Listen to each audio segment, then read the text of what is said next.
ยงกูนึกว่าหมาร้องปัญญาอ่อนไปกับเด็กโง่ไม่มีสมองฟังไงก็สู้น้องธิดาราวไม่ได้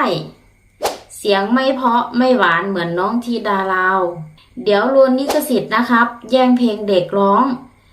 ระวังโดนฟ้องนะครับเอาเพลงคนอื่นมาร้องเพลงนี้ของน้องธิดาราวระวังถูกฟ้องร้องนะครับก่อนอื่นมาขอกล่าวคำว่าสบายดีพี่น้องฟังลาวพี่น้องฟังไทยพี่น้องอยู่ต่างประเทศ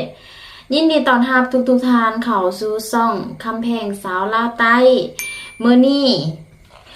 แพงเองสีมายกประเด็นดราม่าเนาะตอนที่แพงนำเพลงของน้องธิดาลาวศรีวิไลเพลงหอมฟันขามโค้งมาโคเวอร์แล้วแพงน่ะปล่อยเป็นคลิปสั้นบ่พอเท่าไรวินำ Facebook แล้วแพงน่ะบ่ได้เขียนรายละเอียดใส่ว่าต้นฉบับหรือหยังก็ตามแต่พอแพงคิดว่า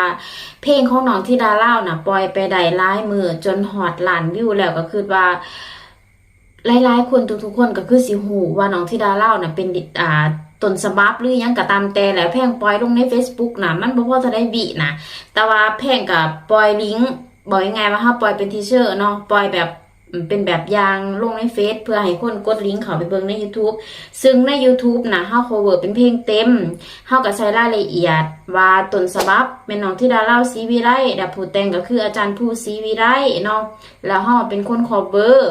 แล้วเฮ็ดให้เกิดให้กลุ่มคนบางภาคส่วนที่เขาเจ้ามาเห็นคลิปบ่พอเท่าใดวิ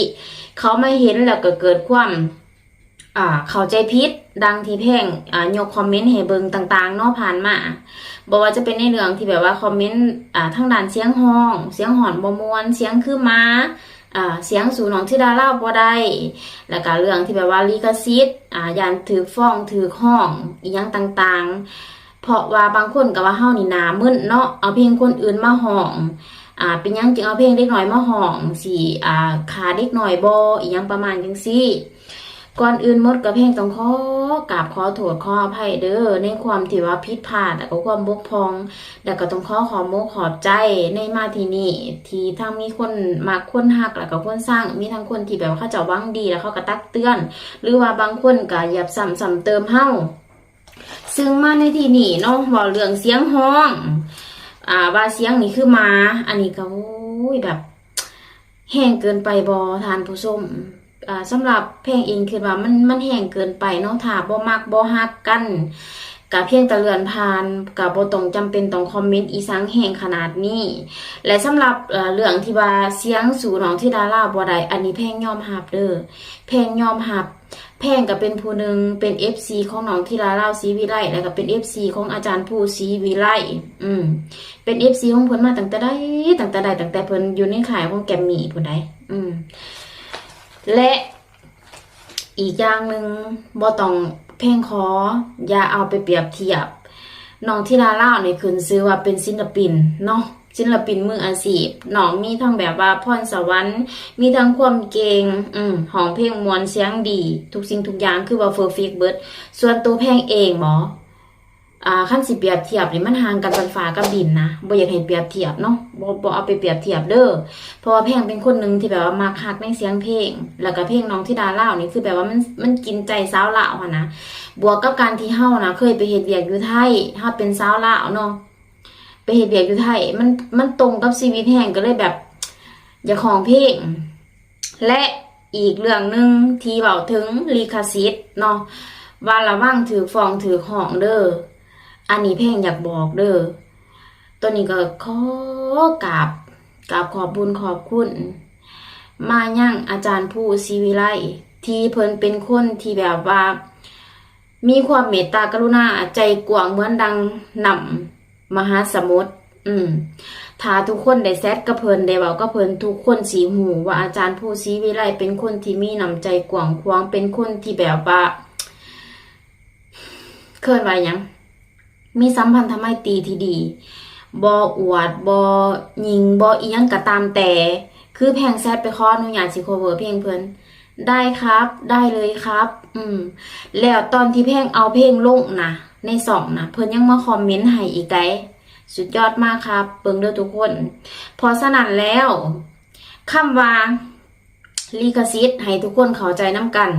คำว่าลิขสิทธิ์ก็คือถ้าเจ้าของลิขสิทธิ์เพิ่นอนุญาตคือเฮาสามารถโคเวอร์ได้ห้องได้ทุกสิ่งทุกอย่างคือจะบ่มีปัญหาคำว่าลิขสิทธิ์ถูกฟ้องถูกห้องอีหยังต่างๆนั่นก็คือถ้าเจ้าของลิขสิทธิ์เพิ่นบ่อนุญาตให้แสดงว่าเฮาเอามาห้องนี่คือมันจะผิดเพิ่นจะฟ้องเจ้าหลองเฮาได้เนาะอันนี้แม่นว่าไปตามโดยเรื่องกฎหมายของลิขสิทธิ์แต่อันนี้อาจารย์ผู้ศรีวิไลคือแพงแก่งไปเพิ่นใจกว้างใจดีให้เฮานี่สามารถนำไปโคเวอร์เพราะว่าในเพลงเพิ่นก็บอกเด้แสดงว่าคนที่มาเว้านี่บ่ได้ฟังบ่ได้อ่านรายละเอียดตามที่เพิ่นแจ้งลงมาในเพลงเพิ่นเนาะที่เพิ่นจะแจ้งยาวลงมาจังซี่คือฟรีลิขสิทธิ์สำหรับนำไปแสดงสดหน้าเวทีแล้วก็ฟรีลิขสิทธิ์ทางด้านการโคเวอร์อันนี้คือมันเป็นฟรีลิขสิทธิ์เด้อก็ขอให้แจ้งกันมาที่นี่แล้วก็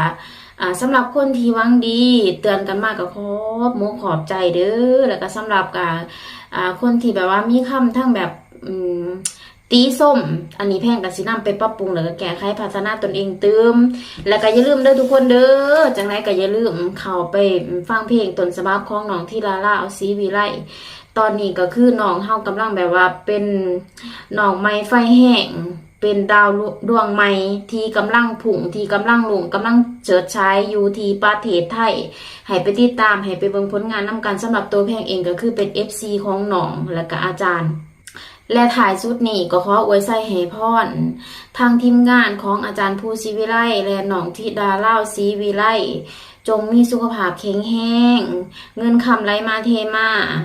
เบียกงานล้นหนาไหลมาอย่างบ่ขาดไซขอให้เจริญปังปังปังปังปังปัง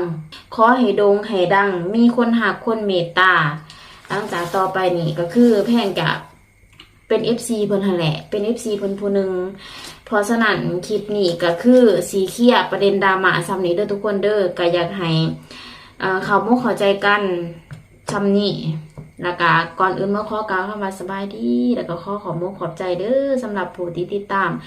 และถ่ายสุดถ่ายขอฝากกดไลค์กดแชร์ส่องอีหลาคำแพงสาวลาวไต่คนนี้ได้เด้อบ๊ายบาย